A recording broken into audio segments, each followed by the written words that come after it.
ये पता चला है कि आईएसआई का एक बहुत कुख्यात एजेंट शेराटन ढाका में मृत पाया गया। अब अफगानिस्तान और भारत इस बात को समझने के लिए शायद तैयार नहीं है।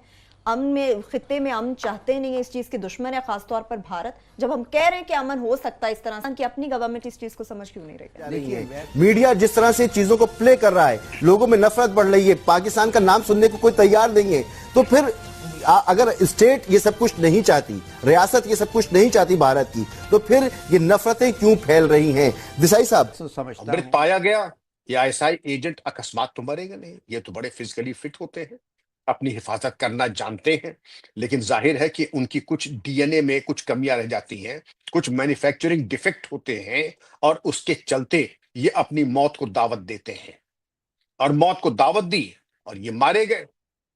और इसके पहले के आलोक में अगर आप जाएं तो एक सीआईए का एजेंट था आरविल जैक्सन, और इसको सीआईए ने डिप्यूट किया था बड़े महत्वपूर्ण कार्य के लिए।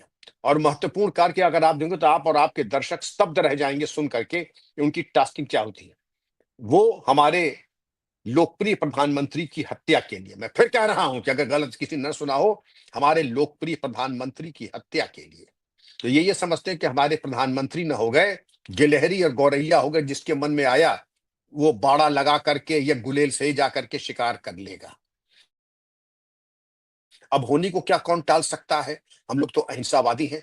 हमारे गाल पे कोई तमाचा मारता है तो हम दूसरा गाल दिखा देते हैं। लेकिन अब इसको देखिए क्या हुआ इनका। ये मृत पाए गए अपने होटल में। आप ये बिल्कुल मृत सही कह रहे हैं। इस वक्त हम इंडिया को सूट नहीं करता। इंडिया चाहती है कि गनी रहे, अगर गनी रहेगा तो अमन तो नहीं आएगा। तो मगर इंडिया खुश है, इसलिए वो एक ऑपरेटिंग बेस बन गया है उसका पाकिस्तान के खिलाफ।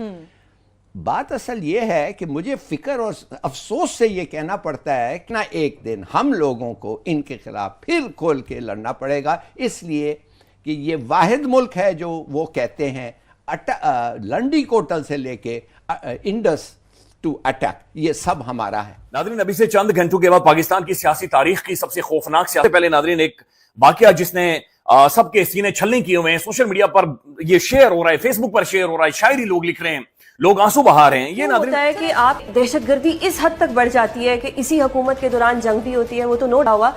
ये क्यों हो रहा है और हुकूमत क्यों कोई ऐसे इकदाम नहीं कर पा रही? क्यों इतना सिक्योरिटी फेलियर आ रहा है हम लोगों का? एक्सप्रेस को जब जलाया गया था, जब इसमें 1.5 पाकिस्तानियों को जिंदा जलाया गया, उस वक्त भी इल्जाम आईएसआई और लश्कर ए तैयबा पे लगाया गया।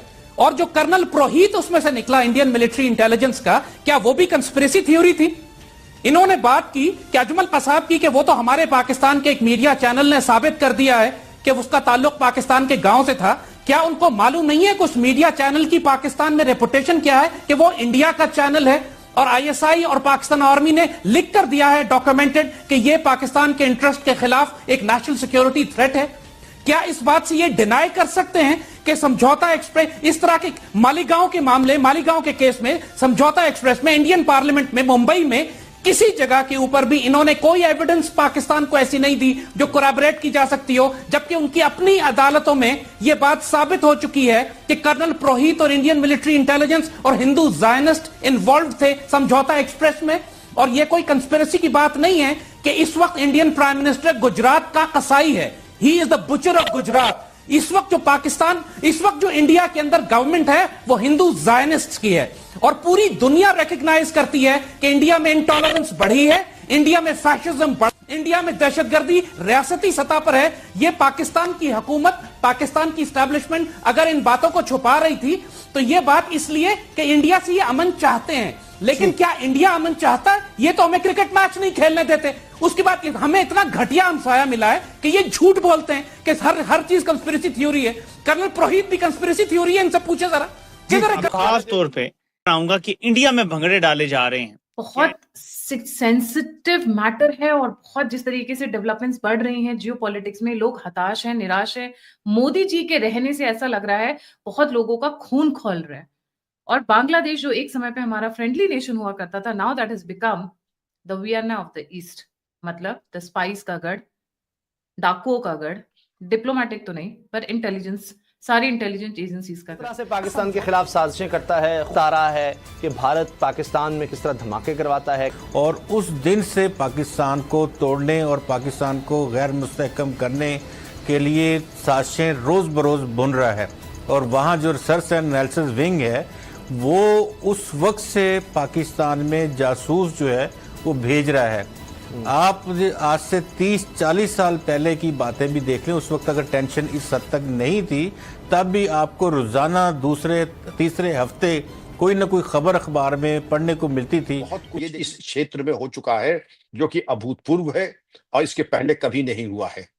नहीं, आपने बिल्कुल सही कहा कि Dhaka has become the Vienna of the east. यहाँ जो खेल हो रहे हैं और जो हत्याकांड हो रहे हैं, जो प्लानिंग हो रही है, क्रिप्टो करेंसी में जो भुगतान हो रहे हैं रोग स्टेट्स और रोग एलिमेंट्स को, और जो पोलोनियम और नाना प्रकार के थर्ड जनरेशन पॉइजन्स हैं, वो तो देखने वाली बात है। मैं समझता हूँ फिर कभी आपके शो पे इसकी चर्चा की जाएगी, क्योंकि पोलोनियम का नाम कम लोग जानते हैं। बड़ी खबर आपको बता दें, ये बड़ी जानकारी सामने आ रही है। अब 2:30 बजे तक ये बंदा ठीक था, नौजवान बिल्कुल सेट था और इंतहाई खूबसूरत तगड़ा नौजवान, घर में एक बच्ची है, एक बड़ी खूबसूरत जिंदगी जी रहा था। लेकिन 2:30 बजे के बाद नादरीन अचानक से इन सालों से जिस तरीके से पुलिस फोर्स को ब्रूटली इस्तेमाल किया गया, ब्रूटली इन्हें झोंका गया है, इन्हें आग की भट्टी के अंदर नादरीन इस पुलिस फोर्स को बाकायदा से फेंका गया है। उसके लिए आपको एक इनह्यूमन इंस्टिंक्ट चाहिए, आपको इनह्यूमन कैरेक्टरिस्टिक्स चाहिए।